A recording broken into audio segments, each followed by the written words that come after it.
pessoal, tudo bem? Meu nome é David Pereira, eu estou professor no Deportes do Centro de Tecnologia da Universidade Federal de Santa Maria e essa é mais uma videoaula integrante da disciplina TRP 1001, Infraestrutura de Transportes, e que tem como objetivo de hoje trabalharmos, a partir de um exemplo prático, o dimensionamento de pavimentos de concreto de cimento Portland pelo método do DENIT, que é, na prática, uma cópia do método da PCA 1984, que foi trazido pelo Márcio Pita, a partir da ABCP, Associação Brasileira de Cimento Portland, pela sua publicação ET97, conforme nós já vimos toda a parte teórica necessária ao perfeito entendimento desse conteúdo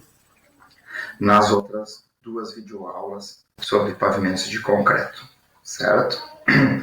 Então, como referências básicas, nós temos para essa aula o manual do DENIT, a ET97, conforme comentei com vocês. A gente só tem a impressão física dela, por isso que eu não vou me basear nos ábacos e nas tabelas que estão na ET97, sim no manual do DENIT de pavimentos rígidos e no livro algumas equações, conforme a gente já viu também, constantes no livro do Pavimentos de Concreto do professor Balbo, que foi editado pela Oficina de Textos e ele data de 2009, essa publicação.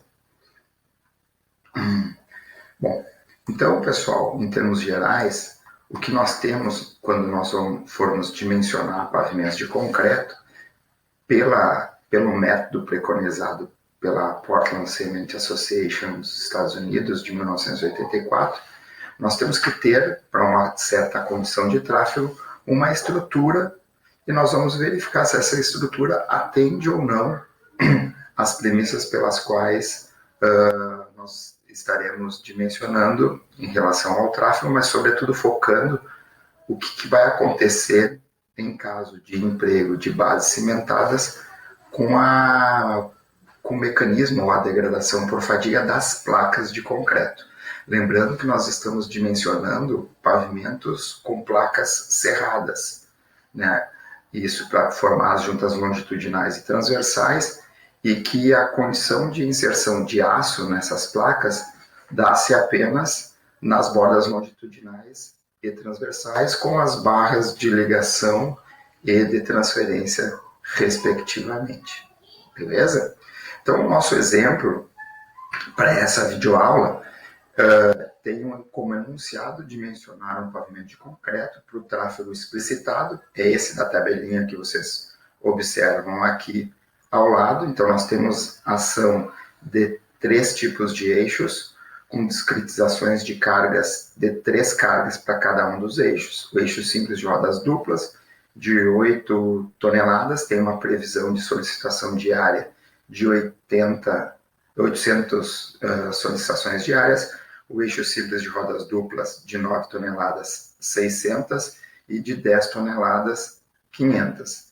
O eixo tandem duplo de 16 toneladas, uma previsão de 600 solicitações diárias, isso aqui é solicitação diária, é por dia. O eixo tandem duplo de 18 toneladas, 400 solicitações diárias, e de 20 toneladas, 350. Em relação aos eixos tandem triplo, nós temos a previsão de 24 toneladas desse eixo para 450 solicitações diárias. De 27 toneladas, 350 solicitações diárias, e de 30 toneladas, tá? Nós temos uma previsão de 250 solicitações diárias, isso tudo do eixo tandem triplo. Então, nós vamos dimensionar esse pavimento para essa condição de tráfego, considerando que o subleito da onde a gente vai executar esse pavimento, ele apresenta um CBR igual a 5%. Aqui, nessa imagem, você já tem sistematizada as camadas do pavimento. A subbase será granular em brita graduada simples, com 10 centímetros, e a brita graduada tratada com cimento será a nossa base para o pavimento, certo? Com 10 centímetros ou 100 milímetros de espessura também. O acostamento não será construído em pavimento de concreto.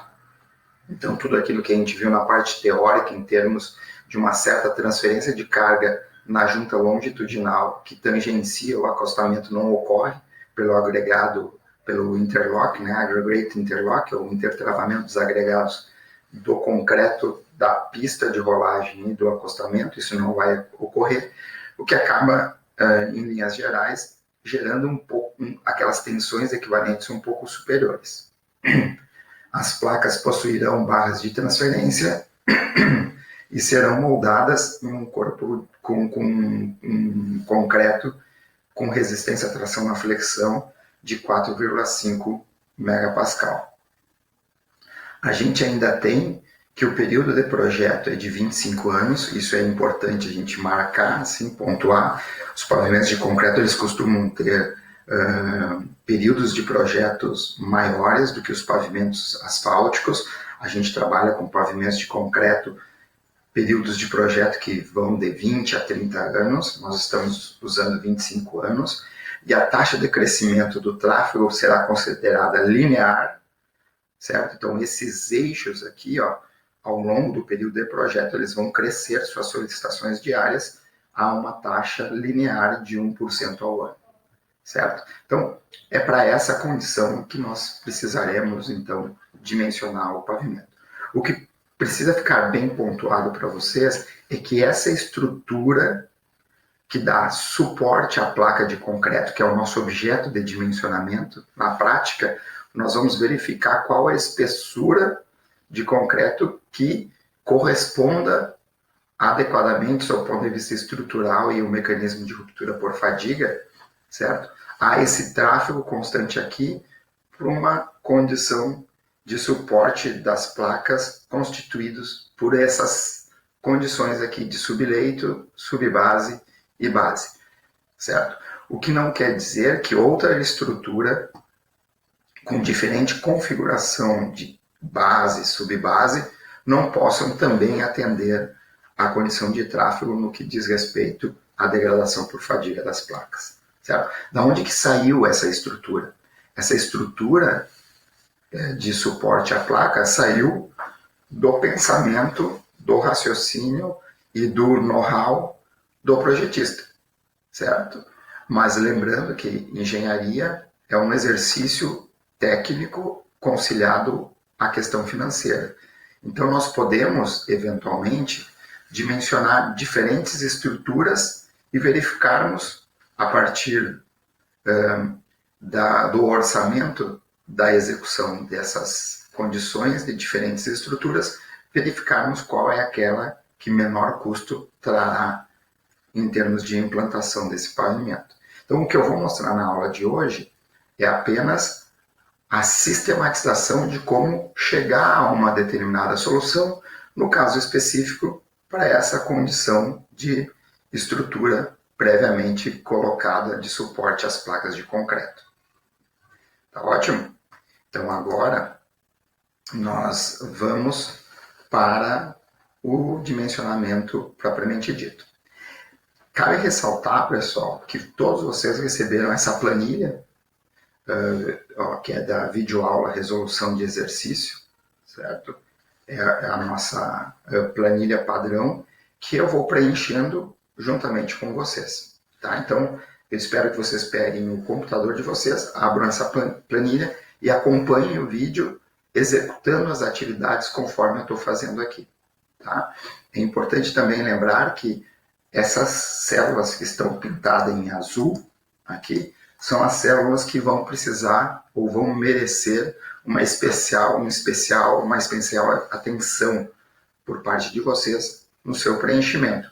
Eu já coloquei algumas fórmulas, mas eu vou explicar de onde saíram essas fórmulas, só para a gente não perder tempo em colocar as fórmulas no Excel, para que a gente possa ir mais diretamente à sistematização do dimensionamento, que é o foco dessa videoaula, correto? Então vamos lá.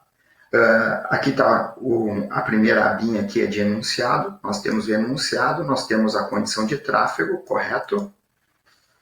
Já está colocada aqui, exatamente conforme estava no enunciado. O que eu tenho que preencher aqui é, inicialmente, o período de projeto, né, conforme a gente viu, 25 anos é o nosso período de projeto, e a taxa de crescimento, colocar em termos percentuais, 1, tá? 1% ao ano, tá? Digitem 1, certo? Depois a gente vai fazer os cálculos já considerando essa condição. A estrutura de suporte a ser investigada, ele pergunta se é com acostamento em concreto ou sem acostamento em concreto. Isso vai condicionar alguns cálculos que nós vamos ver lá pela frente. Se for com acostamento em concreto, digitem S. Se for sem acostamento em concreto, digitem N de não, certo? No nosso caso, conforme enunciado, as placas não serão construídas, né? O acostamento não será construído em pavimento de concreto. Então, eu vou botar aqui um N, que pode ser N maiúsculo ou N minúsculo, ele vai compreender da mesma forma. E aqui ele pede a resistência à tração na flexão do concreto. Olha, nosso concreto terá resistência à tração na flexão de 4,5 MPa. Não esqueçam, isso aqui é resistência à tração na flexão. A resistência à compressão estimada para esse concreto é muito maior, certo? Inclusive é maior do que a resistência à compressão que vocês estão habituados a trabalhar quando dimensionam uma estrutura em concreto armado. Então isso aqui seria, assim, de maneira assim, aproximada, algo próximo a 45 megapascal de compressão, né? Naquele ensaio que vocês estão acostumados a fazer quando estão dosando o concreto para fins de utilização em estruturas de concreto armado. Aqui embaixo, pessoal, então eu já deixei a estrutura padrão aqui nossa, né? Então nós temos aqui o subleito, nós temos aqui a brita graduada simples e nós temos aqui a brita graduada tratada com cimento, essas duas últimas com espessura de 10 centímetros, servindo de suporte para a placa, que vai ter barra de transferência e barra de ligação, porém, nós ainda não sabemos qual é a espessura dessa placa. Então, a primeira parte do dimensionamento estrutural é basicamente preencher essas informações. Agora nós temos a condição de tráfego, certo? Aquele tráfego que nós temos colocado ali, esse é um tráfego diário, conforme vocês estão observando nessa planilha. O que eu preciso é determinar a integralidade ou a totalidade dos eixos que trafegarão por carga, né? A totalidade desses eixos que trafegarão na rodovia ao longo do período de projeto, considerando novamente essa condição de período de projeto de 25 anos e de taxa de crescimento de 1% ao ano. Como a gente tem previsão de crescimento do tráfego, essa equação que vocês estavam acostumados a ver lá para o cálculo do número N, ela mais ou menos se repete sem aqueles fatores de fadiga, fatores de frota, fator de veículo, aqueles demais fatores. Mas aquela parte inicial que busca fazer a soma da PA, né, essa ela continua. Então nós temos aqui 365 vezes solicitações diárias, vezes essa parcela aqui, em que nós vamos integrar ao longo do EP, que é o período de projeto, com uma taxa de crescimento do tráfego, a totalidade dos eixos que trafegarão na rodovia ao longo do período de projeto.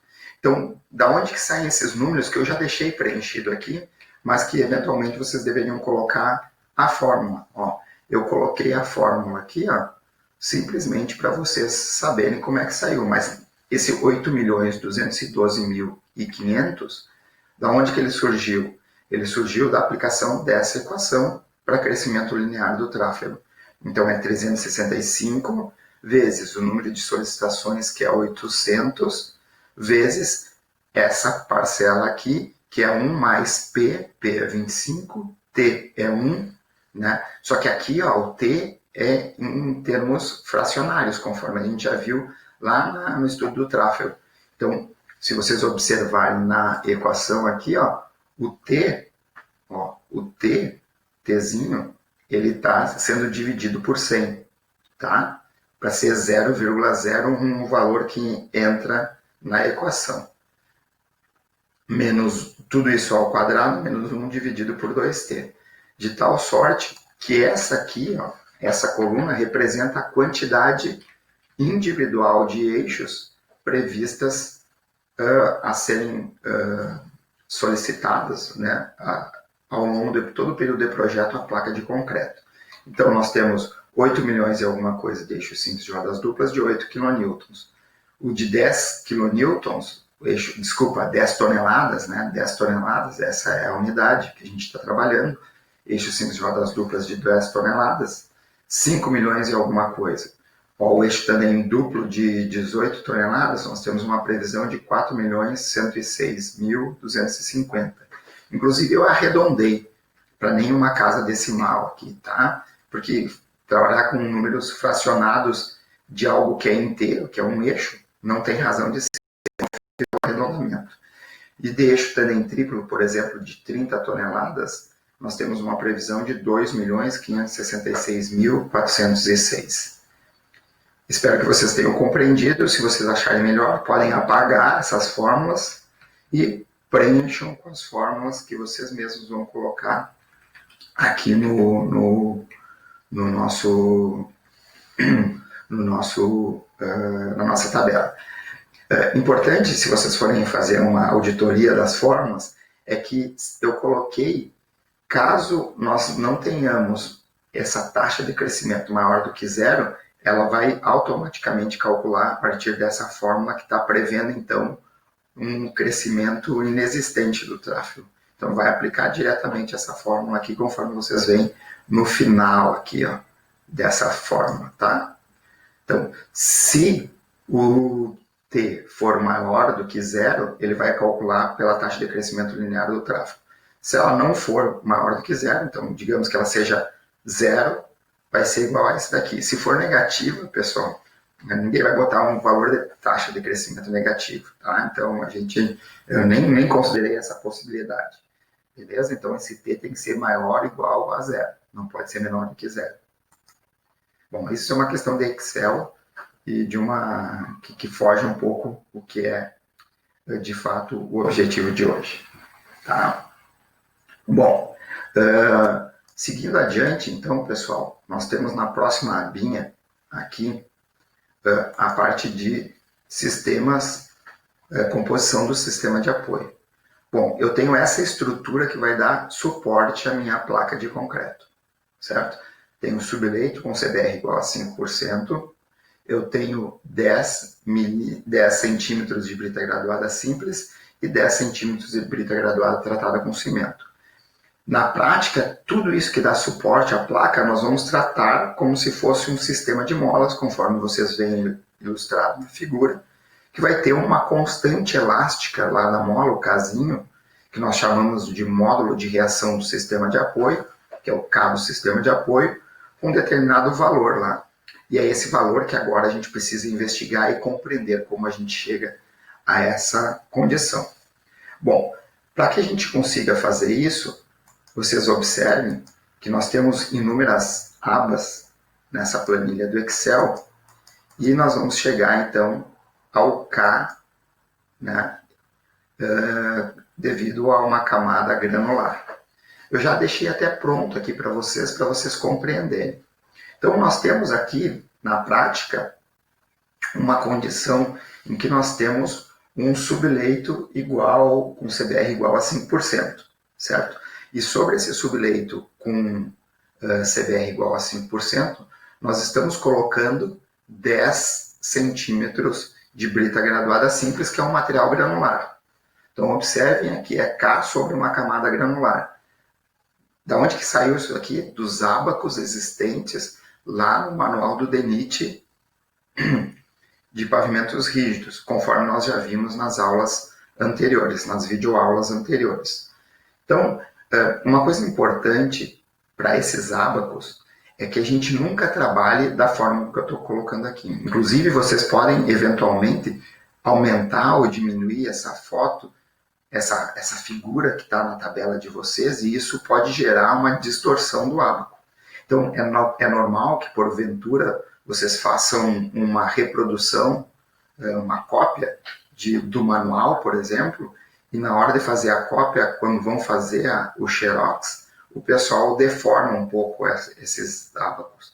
Então, é interessante que toda vez que vocês forem efetivamente fazer um dimensionamento, que vocês tenham a publicação original, impressa originalmente, para guardar aquela escala.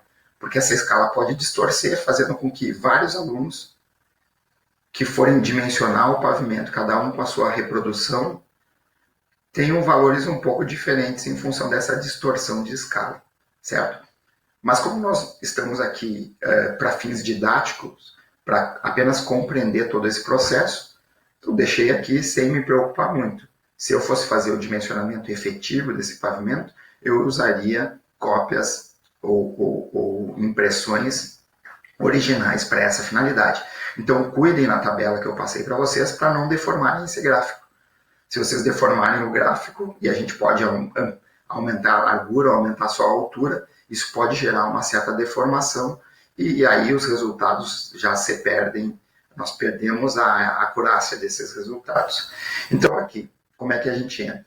Eu tenho o K imediatamente abaixo da camada granular. O que eu tenho abaixo da camada granular é um subleito com CDR igual a 5%, que me confere algo próximo de 40 em termos de K, megapascal por metro. Então eu vou voltar lá na minha tabela inicial lá, de composição do sistema de apoio, e vou digitar nessa célula aqui o valor de 39. O que é esse 39?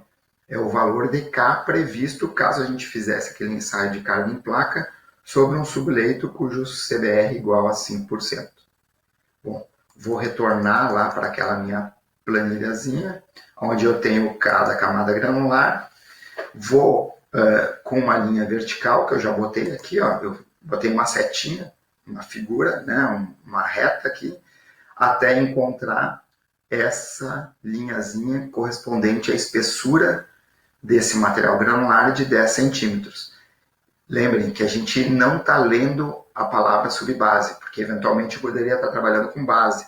Então é um material granular, tanto que eu até coloquei aqui, ó, assim como nas videoaulas e no material de notas de aula que eu repassei para vocês, essa legenda mais apropriada. Bom, quando ela encontrou essa linhazinha vermelha, correspondente à espessura de 10 centímetros, eu tenho algo próximo a 42 megapascal por metro. Então, significa que se eu colocar 10 centímetros de brita graduada simples sobre um subleito de 5%, no topo da brita graduada simples, eu vou ter algo próximo a 42 megapascal por metro de casinho do sistema subleito mais subbase, correto? Bom, então estou com 42, só que eu ainda tenho a brita graduada tratada com cimento. Bom, vamos lá.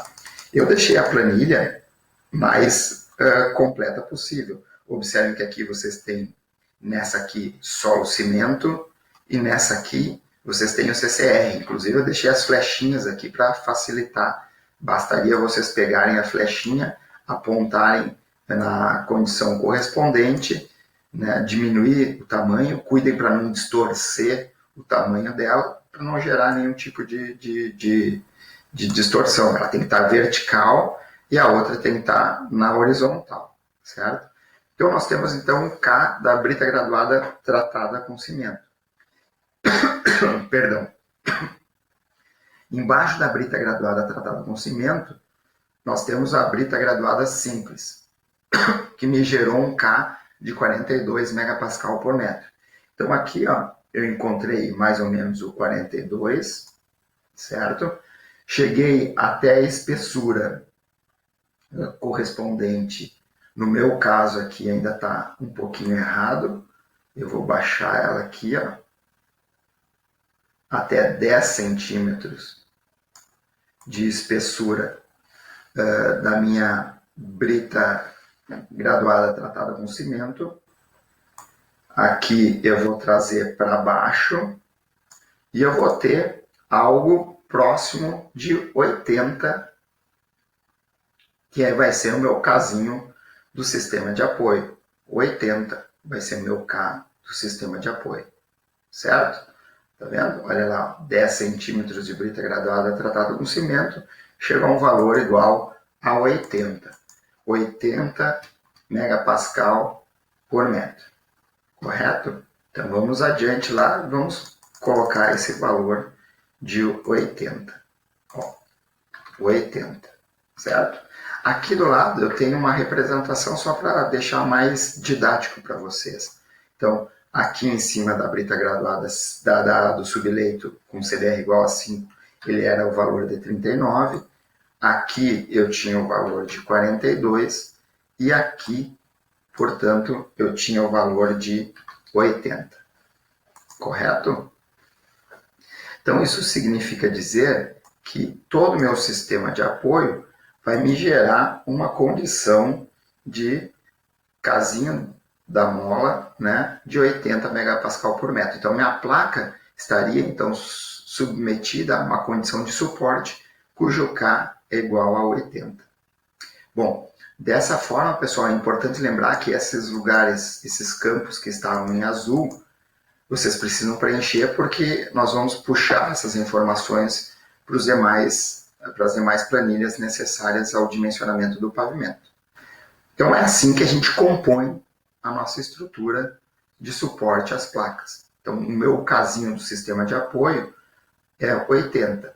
Só que eu não pego isso diretamente num único ábaco. Eu tenho que ir fazendo a composição camada por camada. Sempre lembrando que o casinho que eu tenho que adotar como referência para pegar o K sobre essa nova camada é o K que eu tinha como condição de suporte dessa camada que eu estou analisando. Em outras palavras, se eu quero saber qual é o K acima da brita graduada tratada com cimento, me importa saber qual é o K abaixo dessa camada, que é o ponto de referência que eu inicio a minha determinação lá nos ábacos. Então, nós temos, então, 39 megapascal por metro de K, caso a gente tivesse essa variação diretamente sobre um subleito de CBR igual a 5%. Se eu tivesse executado 10 centímetros de brita graduada simples e executasse o ensaio diretamente aqui, esse valor seria, então, portanto, de 42 megapascal por metro sobre os 10 centímetros de brita graduada simples. E agora, por fim, executando esse ensaio sobre os mais 10 centímetros de brita graduada tratada com cimento, esse K seria igual a 80, correto? É assim que a gente deve, então, fazer as nossas análises. Bom, vamos adiante. Indo adiante, pessoal, nós temos a nossa primeira tentativa de dimensionamento. E essa tentativa passa pela determinação da espessura dessa placa, que eventualmente possa nos gerar valores correspondentes de degradação por fadiga compatível com aquele tráfego. E, em linhas gerais, o consumo de resistência à fadiga gerado individualmente por cada um dos eixos que compõem a nossa frota, que irá passar na rodovia ao longo do período de projeto, não pode, essa soma total, consumir mais do que a capacidade de 100% da nossa placa de concreto em termos de resistir a esses esforços. Bom, então observem que nós temos aqui, ó, já colocado de maneira automática, né, porque está puxando da planilha anterior, os casinhos sobre o subleito, sobre o sistema subleito mais subbase, sobre o sistema de apoio. Aqui está o valor de K, que já puxou automático da onde a gente foi preenchendo lá. E aqui, ó, pessoal, aqui nós temos uma planilha em que nós vamos ter que determinar algumas informações. A primeira coisa que a gente precisa colocar aqui é uma espessura de chute para a gente, né? Então, a gente pode trabalhar com qualquer espessura. Quem quiser colocar 30 centímetros pode colocar. Quem quiser botar 15 centímetros pode colocar. Quem quiser colocar 20 centímetros pode colocar. Eu vou fazer um caminhamento mais ou menos didático, assim, né? Eu não vou ter pressa de convergir para o resultado para que vocês compreendam de uma maneira mais adequada todo o procedimento. Observem aqui, então, aqui é onde eu vou preencher a espessura. E aqui, ó, da placa de concreto, tá? Essa vai ser a nossa primeira tentativa. Aqui ele já puxou as informações, se tem acostamento em concreto ou não. O cabo sistema de apoio, a resistência à tração na flexão do concreto. Tá? Então, o que eu tenho aqui de colunas nessa tabelinha?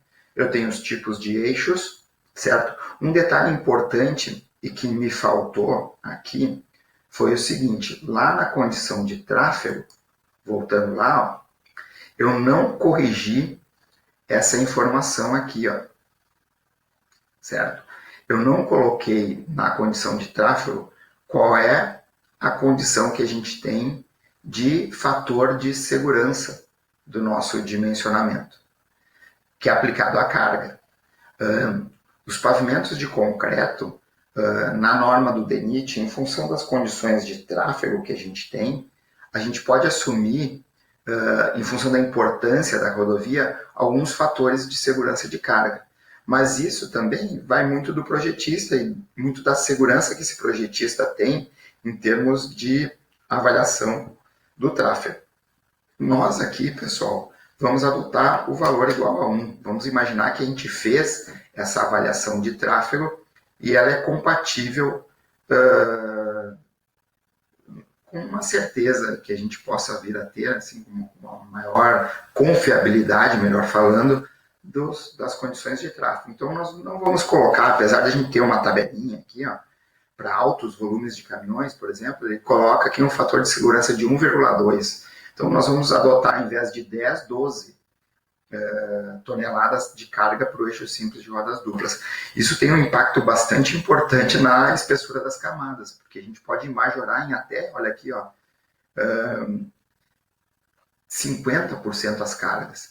Isso traz um reflexo brutal em termos de necessidade de espessura. Então, o adequado mesmo é que a gente faça efetivamente um trabalho árduo para a determinação desses coeficientes de segurança associados às cargas, correto?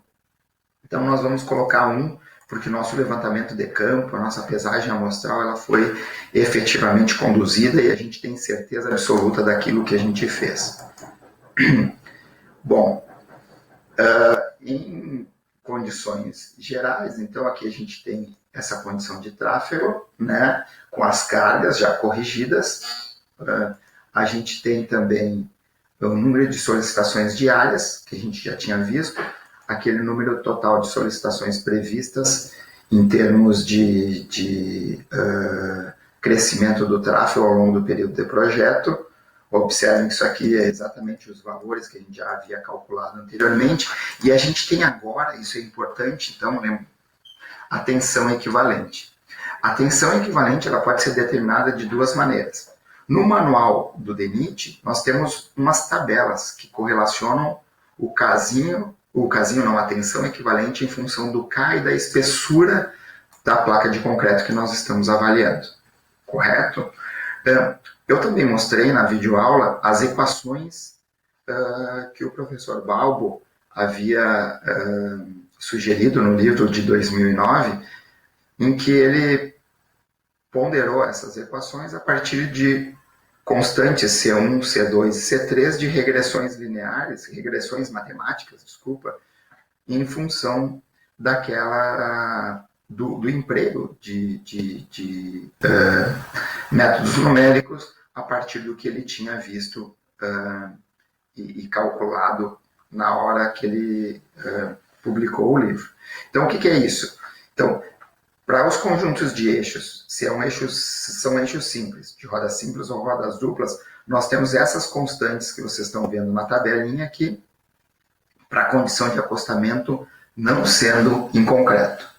Para essa condição aqui de baixo, essa linha de baixo e esses valores das constantes, caso nós tenhamos o acostamento em concreto, certo? Então, o que eu fiz aqui, pessoal? Isso, e para o eixo também duplo da mesma forma, obviamente, C1, C2 e C3 distintos, para o eixo também triplo a mesma coisa, distintos entre si, para a mesma condição, com acostamento ou sem acostamento.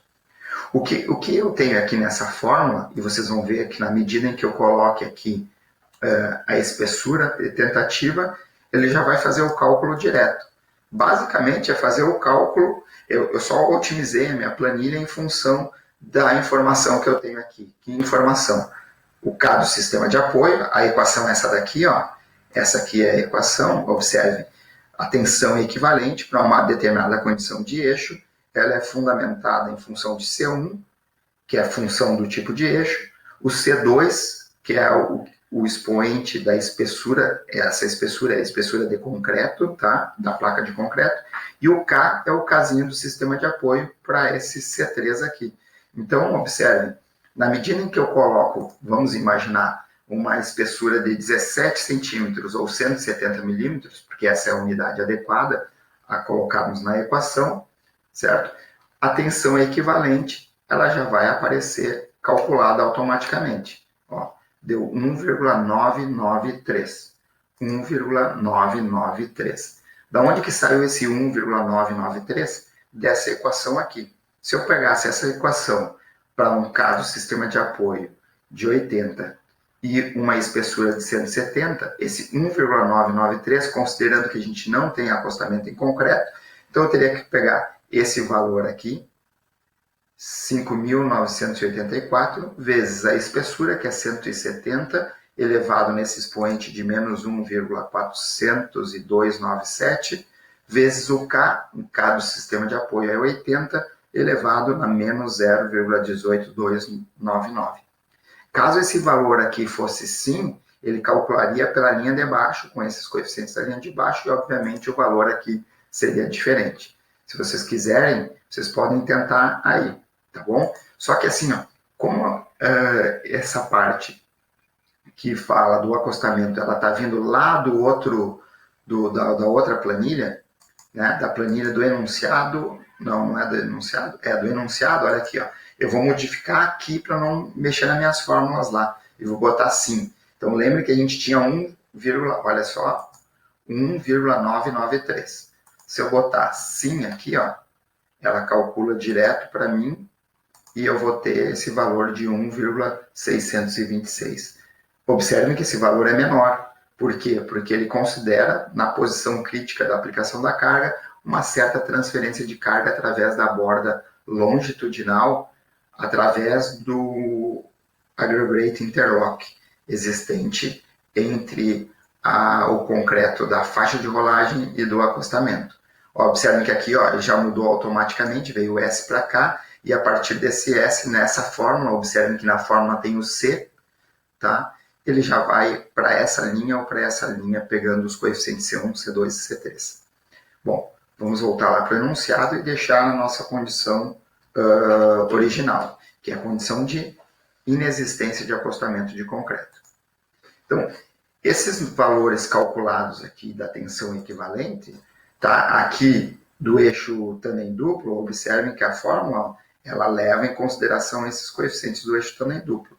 E do eixo tandem triplo, obviamente, ela tem que pegar as mesmas relações. Para calcular o que é a tensão equivalente, que eu já mostrei o conceito dela, mas basicamente é uma ordem de grandeza das tensões de tração na flexão que esses grupos geométricos de eixos, eixo simples de rodas duplas ou simples, eixo tandem duplo e eixo tandem triplo, gerarão em termos de degradação ou de esforços de tração na flexão, uma ordem de grandeza nas placas de concreto.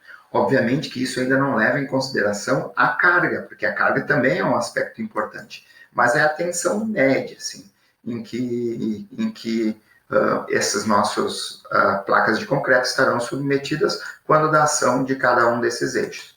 Observem, pessoal, também que as tensões equivalentes para a mesma condição de estrutura de pavimento, elas tendem a ser a maior para o eixo simples de rodas duplas, quando comparados com o eixo tandem duplo, e, por sua vez, o eixo tandem duplo apresenta tensões equivalentes maiores do que o eixo tandem triplo. Essas tensões no que diz respeito à degradação por fadiga, tá bom? Das placas de concreto. Depois nós temos aqui o fator de fadiga. Esse fator de fadiga é calculado por essa expressão aqui, ó, que basicamente é a relação entre a tensão equivalente e o módulo de ruptura do concreto. O que é o módulo de ruptura do concreto? Não é módulo de resiliência, não confundam. MR é módulo de ruptura, ou seja, a a resistência à tração à flexão do concreto. Portanto, pessoal, da onde que sai esse 0,44 aqui? Esse 0,44 ele sai exatamente da relação entre a tensão atuante dividido por 4,5, que é a resistência à tração na flexão do nosso material, 0,44. Então, 1,993 dividido por 4,5 dá 0,44. E esse fator de fadiga, assim como a tensão equivalente, ela serve para o eixo simples de rodas duplas ou para o eixo simples de rodas simples. Esse valor de 0,36, que é 1,623 dividido por 4,5, 0,36, serve para o eixo tandem duplo. E assim sucessivamente. Para o eixo tandem triplo, é 1,242 dividido por 4,5. Observe que eu estou arredondando esses valores, porque vocês vão ver lá na escala que é um pouco difícil da gente determinar isso, tá? Com bastante precisão no ábaco, que a gente vai precisar utilizar logo na sequência. Bom, vamos adiante. Eu preciso ainda determinar qual é o número de solicitações totais admissíveis, ou seja, vamos imaginar que a gente só tivesse eixos simples de rodas duplas de 80 kN, por exemplo, certo? Em que eu tenho uma previsão total de solicitação de mais de 8 milhões. Agora, quantas vezes esse meu pavimento, com essa condição de suporte, com essa condição de interação entre pista e acostamento, com essa resistência à tração na flexão do concreto e com 17 centímetros ou 170 milímetros de espessura da placa de concreto, quantas solicitações dessa configuração geométrica de eixo para essa carga especificamente eu poderia ter, certo? Essa é a nossa pergunta. Para cada uma das configurações geométricas e de carga de cada um desses eixos que compõem a nossa matriz de tráfego. Para a gente poder responder isso, nós precisamos chegar a esse ábaco aqui. Observem que esse ábaco ele é formado por 3 eixos principais. O eixo que fica bem da esquerda, conforme eu já expliquei para vocês nas videoaulas, é formado por carga dos eixos. Então, eu tenho aqui carga do eixo simples, na escala da esquerda, dessa mesma escala, graduação, e aqui eu tenho carga do eixo tandem duplo. Então, são as cargas do eixo simples de rodas simples, eixo simples de rodas duplas. E nós temos aqui a carga do eixo tandem duplo. Na região mais central desse ábaco, nós temos o fator de fadiga. Bom, o fator de fadiga a gente acabou de calcular, relação entre a tensão equivalente e a resistência à tração na flexão do concreto. Isso a gente também já determinou. Bom, beleza. Observem que essa escala do fator de fadiga, ela tem uma escala inversa. Lá em cima é o menor valor e aqui embaixo é o maior valor, certo? E o que eu tenho que fazer, e eu deixei aqui já uns pontinhos aqui, ó, para a gente poder trabalhar, é encontrar esses valores de fator de fadiga nessa escala. Essa escala é uma escala também não linear. Observem que a gente tem um passo diferente, uma abertura ou distanciamento diferente entre cada uma dessas relações aqui. Então, cuidem para vocês pegarem o valor adequado de fator de fadiga. Nós vamos ver como a gente faz depois. E nessa coluna mais à direita, nessa escala mais à direita, nós temos o número admissível, né, de repetições de carga. O que vem a ser isso? Nós vamos, a partir da carga do fator de fadiga, que leva em consideração as tensões equivalentes, que é calculada para cada agrupamento geométrico de eixo, nós vamos determinar qual é a tensão, qual é o número de solicitações admissíveis de carga para aquela configuração. Para a gente fazer isso, a gente pode lançar mão de uma reguinha, certo? Em que eu possa utilizar, porque eu vou precisar gerar um valor de uma determinada carga, vou ter que marcar ela aqui nessa escala da carga, eu vou ter um valor do fator de fadiga e também vou ter um determinado valor aqui em relação às solicitações admissíveis, certo? Eu não vou usar essa minha escala aqui, porque eu acho mais simples, né? Eu deixei já aqui a figura dessa régua que eu peguei na internet, uma régua online. Não tem essa escala dela, não é uma escala adequada, né? Mas ela é uma reta na prática, e é o que a gente tem que usar aqui, certo? Então, vamos fazer a primeira análise aqui, tá? Eu vou dar uma regra prática para vocês. Para cada configuração geométrica de eixo, que vocês estão vendo aqui, ó, que a gente tem, tá?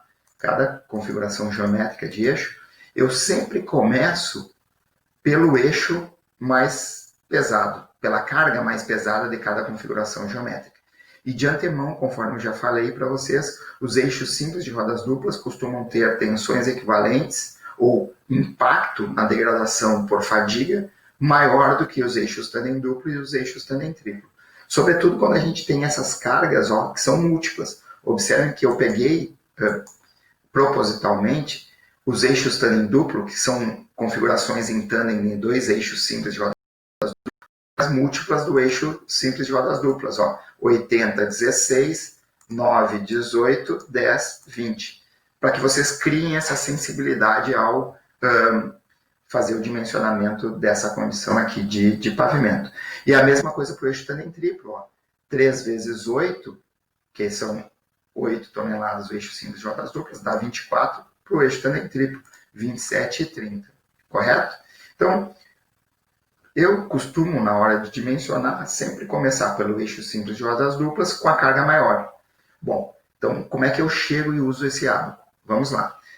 Eu pego, então, o fator de fadiga e a carga do eixo. Eu estou trabalhando com eixo simples de rodas duplas, eixo simples de rodas duplas com 10 toneladas. Já está o pontinho aqui, ó, nas 10 toneladas, certo? Caso não tivesse, vocês colocariam o pontinho ali.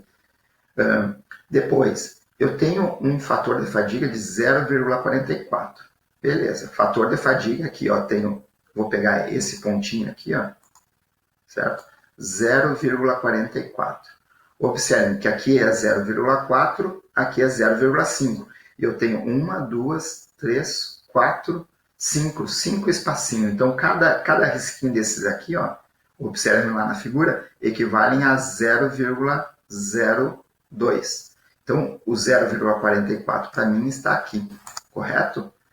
Então, observe que eu botei também cores diferentes para o eixo simples de rodas duplas, também duplo, também triplo, que coincidem com as minhas retinhas que eu tinha colocado aqui, tá? Então, o que eu vou fazer? Vou pegar uma determinada reta aqui, ó, vou colocar ela lá no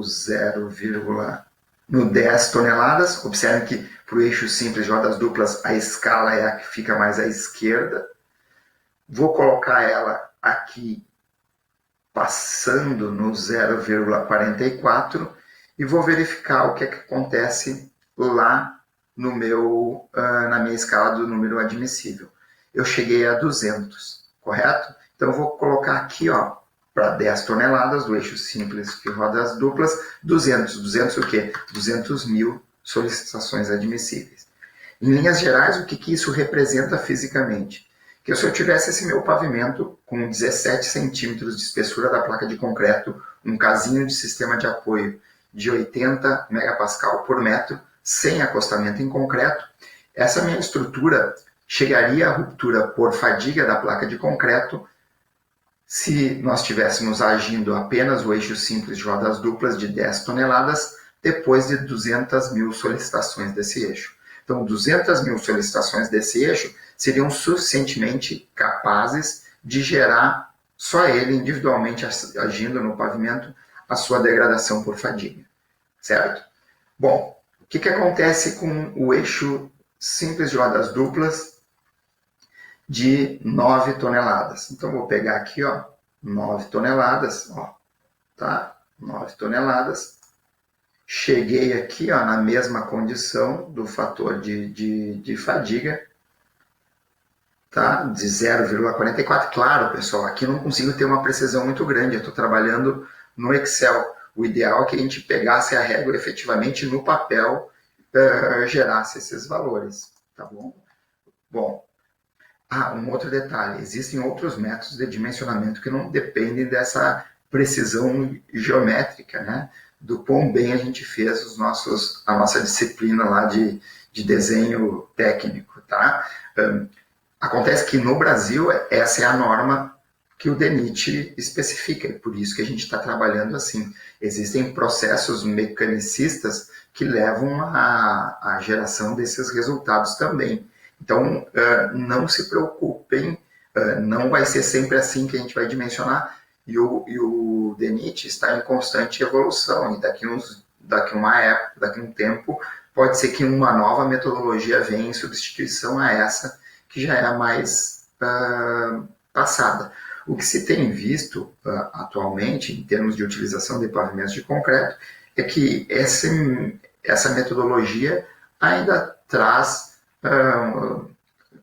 desempenhos adequados para os pavimentos, muito embora ele não leve em consideração alguns fatores muito importantes e que vocês já viram isso na videoaula, certo? Não leva em consideração empenamento, a curva e modelo de fadiga dos concretos não são concretos compatíveis aos nossos, então é natural que a gente vá caminhando e evoluindo para isso, para uma condição melhor. Inclusive tem aquele método da Prefeitura de São Paulo que já levou em consideração uma série de aspectos, mas que eu não posso passar para vocês, uma vez que nós estamos no estado do Rio Grande do Sul e quando nós formos trabalhar, por exemplo, em rodovias federais, nós temos que utilizar o método preconizado pelo DENIT. Tá? Muito embora não haja nenhuma objeção em termos de fazer a verificação desse dimensionamento por outros métodos e, eventualmente, a gente percebendo que, de fato, nós temos um subdimensionamento do pavimento, uma nova estrutura possa ser colocada em prática em função dessas análises complementares. Bom, em termos de eixos simples de rodas duplas, com carga de 9 toneladas, observem que aqui eu tenho algo próximo a 3 milhões de solicitações. Então, vou botar lá 3 milhões de solicitações. E para o eixo simples de rodas duplas de 80 kN, ó, aqui está um pouquinho desviado, observem que ele passa acima da escala. Toda vez que o eixo passar acima da escala, eu vou escrever aqui, ó, ilimitada, tá? Escrevam ilimitada porque isso tem a ver com uma fórmula que eu estou fazendo lá, condicionante, tá? Ilimitada, essa é a minha condição que eu tenho aqui, então, em termos de degradação do pavimento. Bom, agora vamos para o eixo tandem duplo. O eixo tandem duplo, ele tem 0,36 do meu valor de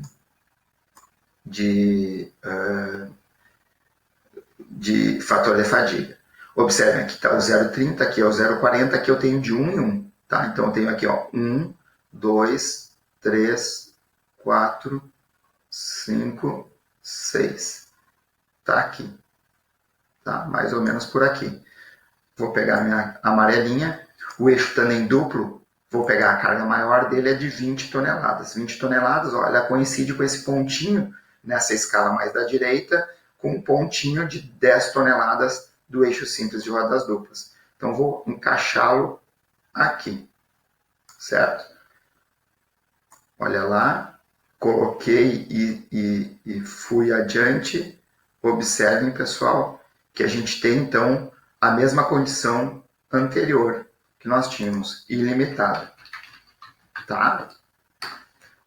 Ora, pessoal, se a carga maior de uma determinada configuração geométrica de eixo, a carga maior já passou acima lá da escala das solicitações admissíveis, é natural que a gente tenha, tendo cargas menores, também a gente venha a passar acima, correto?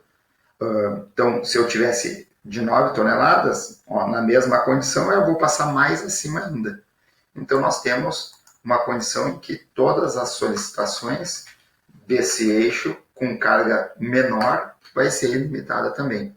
O que na prática diz que essa configuração geométrica de eixo, não, com essa carga específica, não produzirá uma degradação por fadiga, porque o nível de esforço gerado na placa de concreto é um nível muito baixo em que as placas de concreto, então, não vão sofrer nenhum mecanismo de degradação por fadiga. O que não quer dizer que ela não possa produzir outros mecanismos ou trazer outros prejuízos estruturais ou funcionais à placa, mas degradação por fadiga ela não vai trazer. Tá? E agora nós temos o eixo tandem triplo. O eixo tandem triplo, vamos pegar ele aqui. Deixa eu pegar uma... Não estou conseguindo... Bom, vamos pegar um pontinho aqui. Eu vou ter que deslocar aqui para poder puxar esse meu pontinho. Agora eu volto ele aqui para não bagunçar a nossa escala. Beleza. Bom, então o meu eixo tandem triplo 0,28. 0,28, observe que daqui até aqui eu tenho de 0,25 a 0,3. Tenho 1, 2, 3, 4, 5. Então ele está de 1 em 1. 0,28 aqui é 0,26, 27, 28. É esse valor aqui. Então, bom, agora eu tenho a carga dele. Vamos imaginar a carga maior dele, 30. Eu não tenho uma escala aqui para esse eixo tandem triplo. Como é que a gente faz na prática? Eu pego essa carga, divido por 3. Então eu tenho aqui mais 30 dividido por 3, dá 10. Tá? Eu fiz aqui de propósito. Eu sei que 30 dividido por 3 dá 10. Da onde é que eu vou, então? Eu vou na escala do eixo simples com essa carga de 10 toneladas. Então eu vou lá, para os mesmos 10, correto?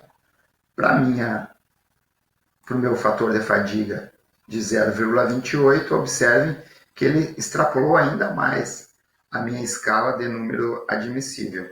Então ele vai dar ilimitado, correto? Se essa carga de 30 já é ilimitada, as cargas inferiores, obviamente, gerarão a mesma condição. E eu escrevo ilimitado. Tá? Assim é que a gente determina, então, o número de solicitações admissíveis.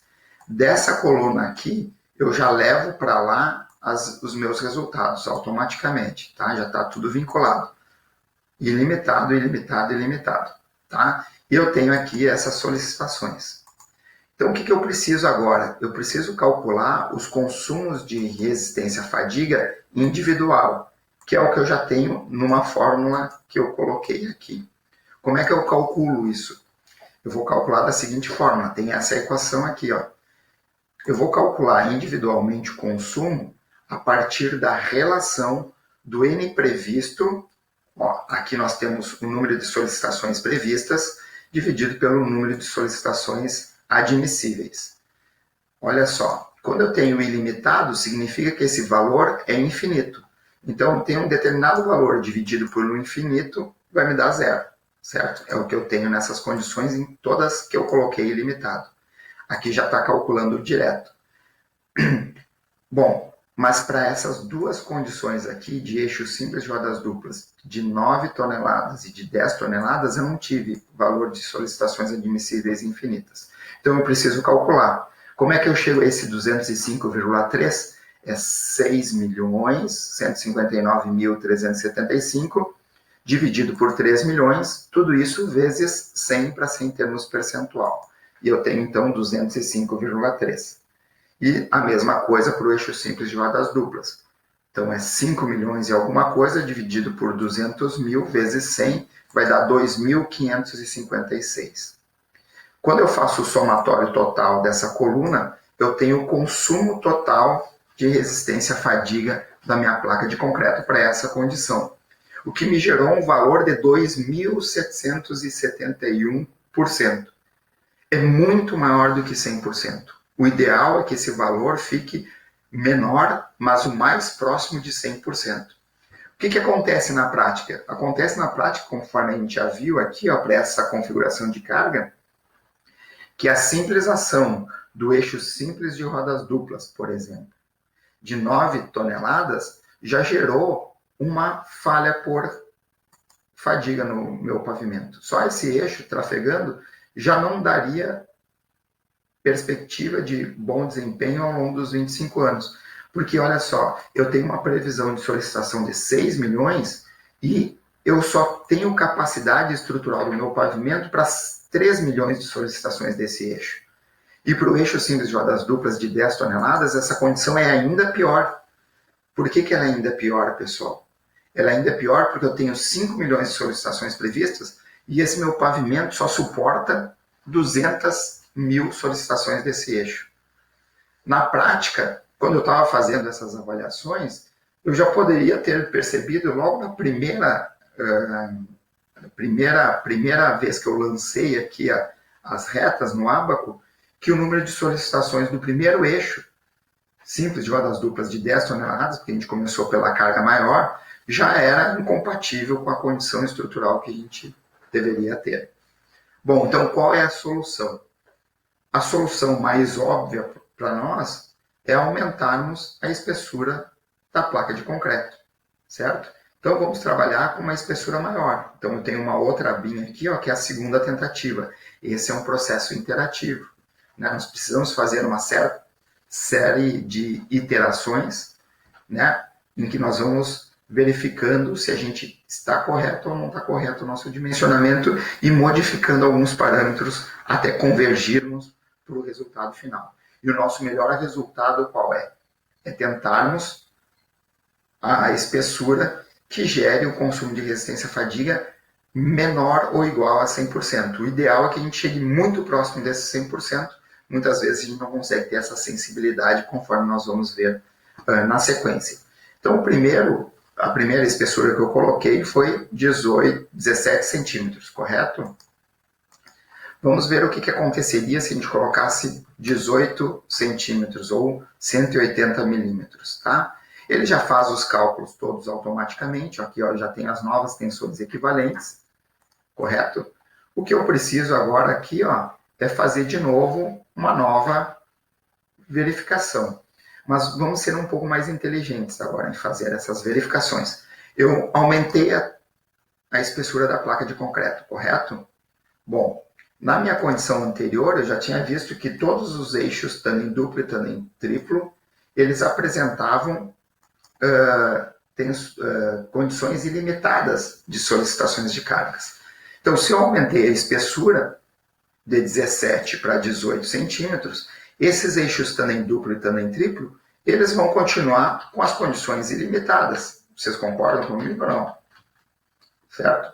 É uma condição ilimitada, porque eu aumentei a espessura, as tensões impostas por esses eixos vão ser ainda menores, porque quando eu aumento a espessura, na prática, eu tenho uma tensão equivalente menor, um fator de fadiga menor, consequentemente, eu tenho um número admissível de solicitações ainda maiores.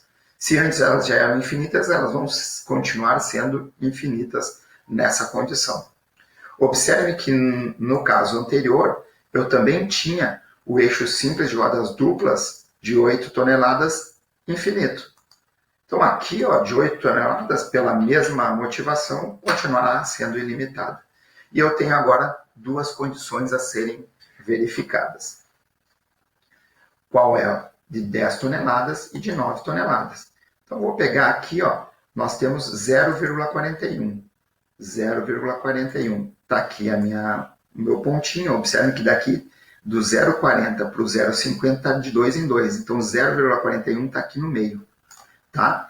Eu vou pegar a minha retinha, vou tentar traçar ela e vou verificar o que acontece com ela.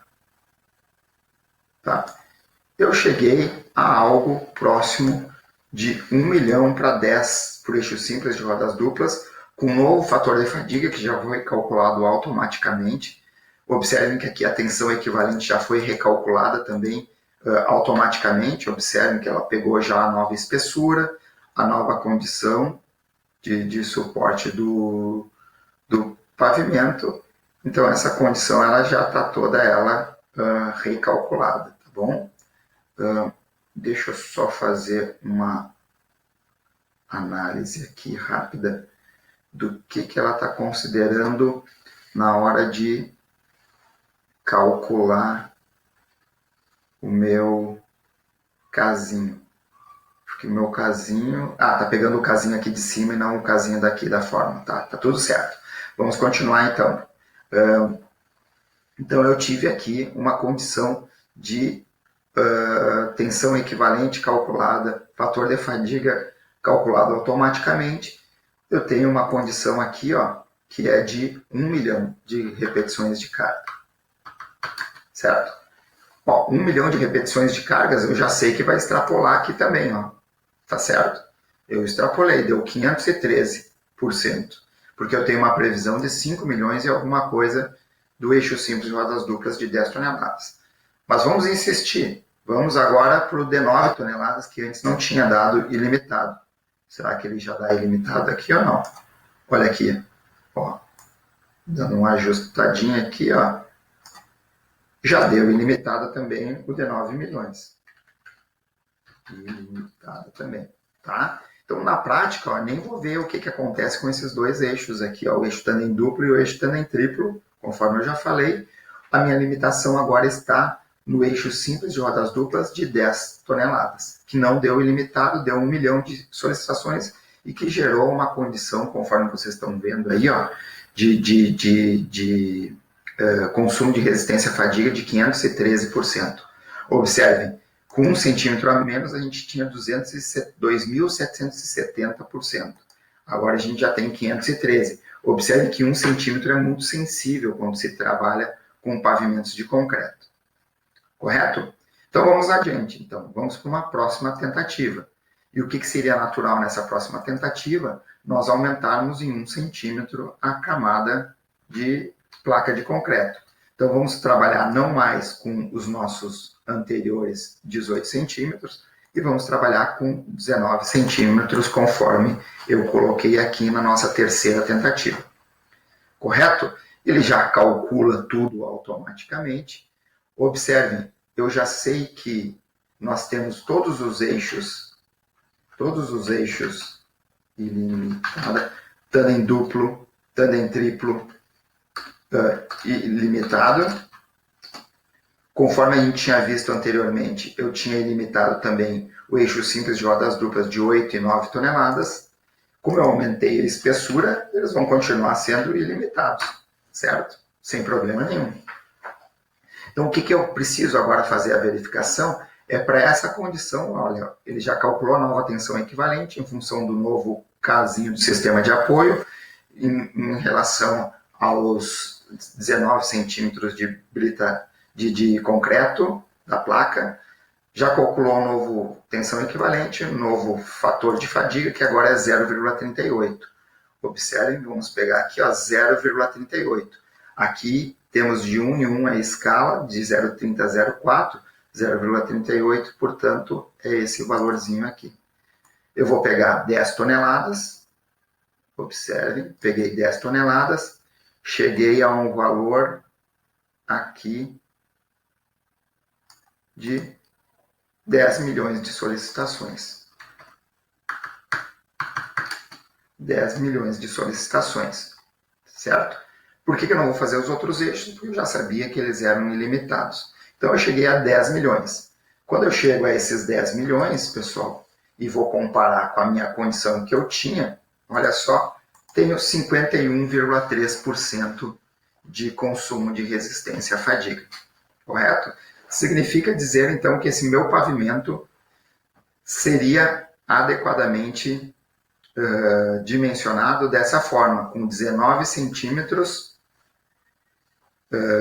de espessura da placa de concreto, num sistema de apoio composto por aquelas camadas que a gente já viu, né, que me dariam, então, o subleito 5%, 10 centímetros de brita graduada simples, 10 centímetros de brita graduada tratada com cimento, e acima disso, então, uma placa de concreto de 19 centímetros, observando, então, que não existe pavimentos em concreto no acostamento, nós não temos placas de concreto, e uma resistência do concreto de 4,5 MPa, certo?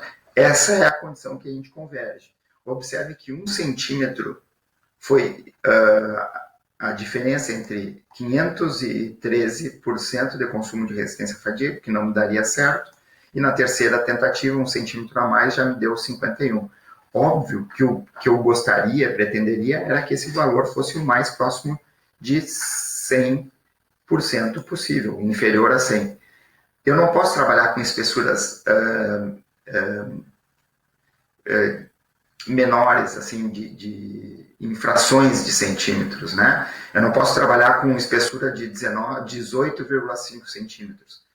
Porque na prática, eu posso calcular, mas na prática isso não seria adequado. É muito difícil fazer esse ajuste, até pela granulometria do agregado que a gente usa na placa de concreto, que é o agregado Ebrita 2. Às vezes a gente teria pouca condição efetiva de colocar isso em campo, tá? Mas eu posso sim lançar mão de algumas outras possibilidades. Por que isso? Porque esse valor aqui, ó, deu de 51,3, né? Observem, nessas condições todas que a gente fez, eu estou indo para uma nova abinha aqui, ó, tá? Na minha terceira tentativa, o que, que eu tive? 19 centímetros com consumo de resistência total à fadiga de 51,33. Ora, pessoal, a gente ainda tem aqui, ó, brita base de brita graduada tratada com cimento, brita graduada simples e o nosso subleito. Eu acho que eu comentei em 5%, mas é 10%. Como é que é aqui? Eu acho que aqui eu estou trazendo o valor errado. Calma aí. Vamos pegar lá do nosso enunciado 5%, tá? 5%. E foi isso que a gente fez desde o início, tá? Vou corrigir aqui, corrijam aí na planilha de vocês, muito embora vocês vão receber já a planilha corrigida aqui. 5%. Bom, se o meu CBR era igual a 5%, então essa era a nossa condição que a gente tinha. Não há erro nenhum, tá, pessoal? Eu fiz tudo certinho, considerando 5%. Só que eu tinha digitado errado antes. Então nós temos alguma hipótese para a gente pode tentar fazer com que esse consumo de resistência à fadiga fique mais próximo possível de 100%. A gente pode lançar mão de algumas alternativas. Que alternativas são essas? Tá? Eu posso voltar o meu dimensionamento para 18 centímetros, que me deu um consumo, olha só, na nossa segunda tentativa, né, que era 18 centímetros, um consumo que deu de 513%. Né? 513%. Mas eu tenho que fazer alguma coisa para tentar corrigir o meu dimensionamento. O que, que eu poderia fazer com 18 centímetros, que inicialmente me conduziu a um consumo de resistência à fadiga de 500 e poucos %, eu poderia aumentar as espessuras, né? Tanto de base e ou de subbase. Então, ao invés de usar 10 centímetros para cada uma dessas camadas, eu poderia eventualmente usar 15 centímetros de brita graduada simples e tentar dimensionar nessa condição. Essa é uma outra condição em que aumentaria o valor do K, né? Olha como está colocado aqui. Aumentando o valor do K, eu teria uma redução da tensão equivalente, consequentemente uma redução do fator de fadiga e um aumento de solicitações admissíveis, de tal sorte que, eventualmente, eu poderia reduzir aquele consumo de resistência à fadiga. Tá? Outra possibilidade que eu tenho é de aumentar a rigidez. Então, se eu estivesse trabalhando, por exemplo, com uma base em brita graduada simples, eu poderia transformar essa base em BGTC, ou que a gente já tem, né? Ou uma base em CCR. A consequência disso seríamos aumentar o valor de K, e da mesma forma da anterior que eu expliquei, aumentando o valor de K, eu tenho uma redução da tensão equivalente, uma redução do fator de fadiga, e com isso eu tenho um aumento das solicitações admissíveis com relativa redução, ou consequente redução do consumo de resistência à fadiga. Uma outra possibilidade, e é essa que a gente vai investigar agora, só para finalizar o dimensionamento, seríamos nós, então, aumentarmos a resistência à tração na flexão. Todas essas alternativas que eu estou colocando devem ser consideradas na hora de fazermos um dimensionamento estrutural real, porque com base nessas novas soluções nós iríamos orçar e verificar qual era a condição mais adequada.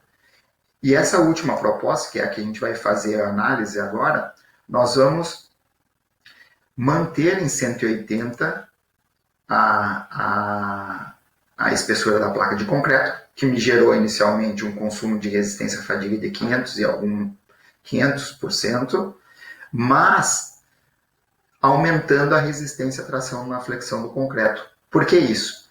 Porque o efeito dessa condição geraria, então, uma redução do fator de fadiga, porque é a relação da tensão equivalente sobre a nossa resistência do concreto. E com isso, nós iríamos, com a redução do fator de fadiga, eu iria aumentar o número de solicitações admissíveis, reduzindo o consumo de resistência à fadiga. Observe, esse aumento da resistência à tração do concreto não é algo tão simples e traz impacto financeiro também, uma vez que se a gente alterar o consumo de cimento para poder aumentar a resistência, isso vai ter um impacto econômico e a gente tem que tentar ponderar e verificar qual é a condição melhor. Se eu coloco 1 centímetro a mais, eventualmente, de concreto, ou se eu aumento o consumo de cimento que possa me gerar um custo maior, mas com redução de espessura da placa de concreto. Outro detalhe importante que merece sempre a atenção do projetista é que quanto maior o consumo de cimento, maiores serão os problemas também relativos à retração hidráulica do concreto, o que pode me gerar problemas lá no processo de cura. E isso é muito importante, uma vez que esses pavimentos a gente deve preservar ao máximo a sua integridade em termos de ruptura hidráulica plástica, né, do concreto. Bom, então vamos lá para aquela condição. Então, que a gente vai ter que tentar uma nova espessura, né, mas com uma resistência diferente do concreto. Observe a nossa tentativa última, que gerou 51,3, era 19 centímetros para um concreto de 4,5. Nessa condição aqui, nós vamos então tentar a espessura idêntica à da segunda tentativa, que era 18 centímetros, que gerou um consumo de cimento de resistência à fadiga de 513%. Nessa condição, então, aqui, ó, conforme a 2, nós vamos voltar a espessura para 18 centímetros, né, ou 180 milímetros, e uma resistência agora de 5 megapascal. Observem algo que é interessante, pessoal, é que esse aumento de aproximadamente meio megapascal de resistência, ele pode impactar um consumo bem elevado a mais de cimento. Tá? Então essa é uma condição, conforme eu já disse, que deve ser ponderada na hora da gente fazer uma avaliação econômica das alternativas de pavimentação. Bom, quando eu faço isso, como vocês já viram, eu já tenho o novo cálculo das tensões equivalentes com base na espessura de concreto. Essas tensões equivalentes aqui, ó, certo? Como eu tenho todas as condições anteriores e idênticas, acostamento não é em concreto e o casinho do sistema de apoio continua sendo o mesmo, 80, então essas tensões elas são equiparáveis às tensões que a gente já tinha empregado equivalentes na segunda tentativa. Nada disso se altera. O que a gente vai ter é a alteração dos fatores de fadiga, uma vez que a resistência à tração na flexão do concreto ela é diferente, ela passou a ser 5 megapascal, enquanto na segunda tentativa ela era 4,5, o que me gerava esses fatores de fadiga. Na nossa condição aqui, aumentando a resistência do concreto, eu tenho 0,37 ao invés daquele valor anterior que eu tinha visto. Um outro detalhe importante é que nessa condição da segunda tentativa com 18 centímetros e um consumo e um fator de fadiga maior em face da menor resistência à tração na flexão do concreto, a única configuração de eixo que me gerava algum consumo de resistência à fadiga era do eixo simples de rodas duplas de 10 toneladas. Então, nessa condição que a gente tem, pessoal, o que eu vou fazer?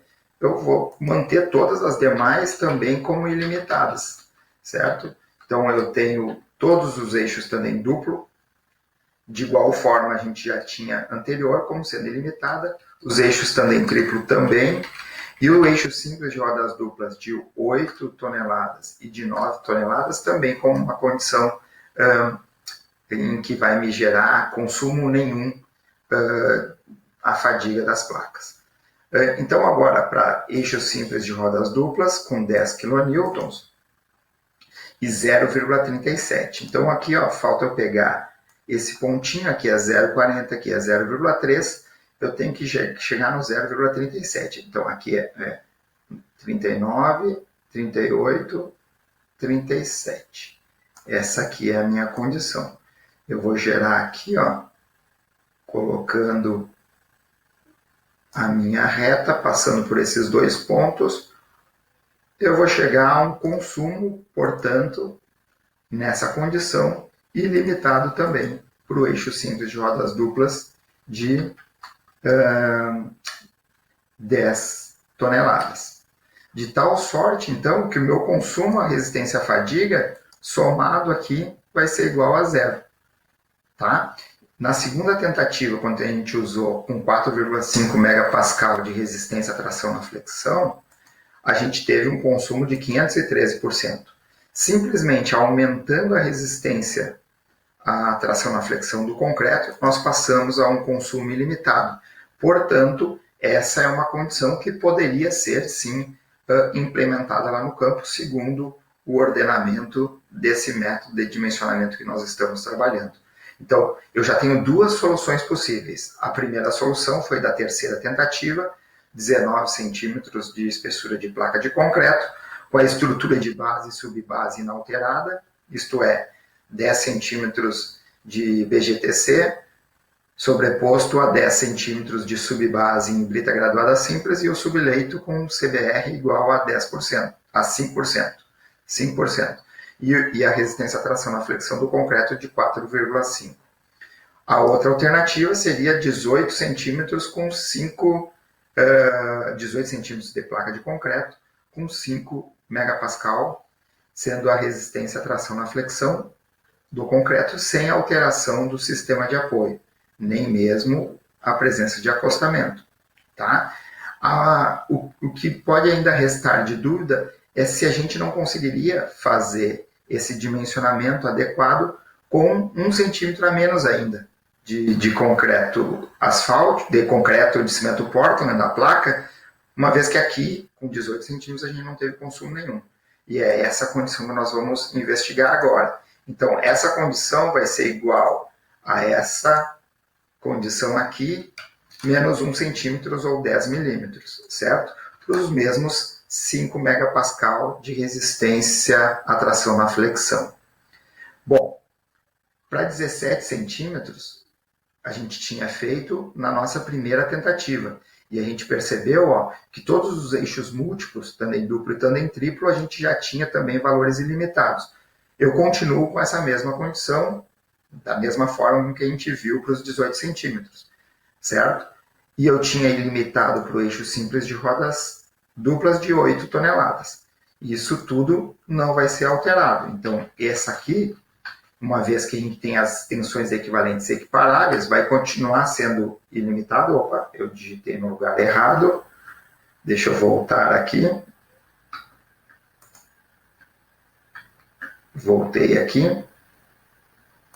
Eu vou digitar aqui ilimitada. Correto? Isto. E para os eixos múltiplos também. Ilimitado. Então, me resta ainda a determinação para um novo fator de fadiga, uma vez que a gente alterou a resistência, agora é 5 megapascal de tração na flexão, para essas duas condições que antes não eram ilimitadas, para o eixo simples de rodas duplas de 9 toneladas e para o eixo simples de rodas duplas de 10 toneladas. Bom, nessa condição, eu tenho um fator de fadiga de 0,4, vou botar aqui 0,4, vou empurrar essa minha condição aqui, essa minha flechinha mais para baixo, trabalhando com 10 toneladas, né, que é a que a gente começa sempre o eixo com mais carga. Então, eu vou pegar essa condição aqui, vou tentar trazer ela mais ou menos aqui, qualquer ajustezinho fino eu posso dar aqui, certo? E eu vou ter uma condição, deixa eu aumentar um pouquinho, só para a gente ver onde é que vai tocar a barra do número admissível. Eu vou ter 1,5 milhão, mais ou menos, de solicitações admissíveis para essa configuração de eixo e carga, eixo simples de rodas duplas, 10 toneladas, e para essa condição, 17 centímetros de placa com 5 megapascal de tração na flexão. Agora eu vou fazer a mesma coisa para o eixo simples de rodas duplas, porém com 9 toneladas. E a gente observa aqui que ele, ajustando aqui, ele passa por cima da escala, o que daria uma condição ilimitada de solicitação desse eixo. Tá? Se vocês ainda tiverem dúvidas, mas me parece que ficou bem explícito já, vocês poderiam continuar fazendo isso para os demais eixos simples de rodas duplas, com carga de 8 toneladas, para o tandem duplo e tandem triplo. Mas a lógica manda vocês não fazerem retrabalho, uma vez que essa é a condição adequada. Bom, verificando a nova condição de consumo de resistência à fadiga total, a gente observa que ela é de 342%, superior, portanto, a 100%, o que me configura uma condição insatisfatória em termos de degradação à fadiga. Essa não é uma solução viável. Eu teria que aumentar, eventualmente, ainda mais a resistência à tração na flexão ou mexer naquelas outras condições que eu havia demonstrado a vocês. Portanto, pessoal, nós temos, e partindo para a finalização desse exercício, duas condições possíveis, certo? Ou utilizarmos a condição de 18 centímetros de placa, a mesma estrutura de suporte que a gente veio trabalhando até então, e 5 megapascal de resistência à tração na flexão. Ou a outra alternativa, que nós geramos a partir desse estudo, que era de 19 centímetros de espessura de placa de concreto e uma resistência à tração na flexão do concreto de 4,5. Bem, dessa forma, pessoal, a gente fica com o nosso dimensionamento estabelecido dessa condição estrutural aqui, sem mexer na base nem na subbase, com essa condição de duas espessuras distintas, ou 19 centímetros de placa de concreto e uma resistência à tração na flexão de 4,5 megapascal, ou uma resistência maior de 5 megapascal e uma condição de espessura menor, conforme nós acabamos de dimensionar. Assim sendo, pessoal, nós finalizamos essa nossa videoaula, tá? Esperando que vocês tenham compreendido todo o passo a passo, lembrando e reforçando que esse dimensionamento que nós fizemos na videoaula, ele se utiliza muito de ábacos gráficos, e a maneira adequada de se fazer isso seria com a versão impressa, para não ter distorção de escala, mas, sob o ponto de vista didático, para a compreensão da sistematização desse processo, acredito que tenha ficado claro para vocês e o que dá o ferramental mínimo necessário para vocês continuarem os estudos, sobretudo para a resolução da lista de exercícios que mais tarde eu vou disponibilizar a todos. Então, queria agradecer a atenção de todos, me colocar à disposição para tirar eventuais dúvidas, e esperando revê-los numa próxima videoaula, tá bom? Até a próxima, portanto, e mantenham-se saudáveis. Um grande abraço.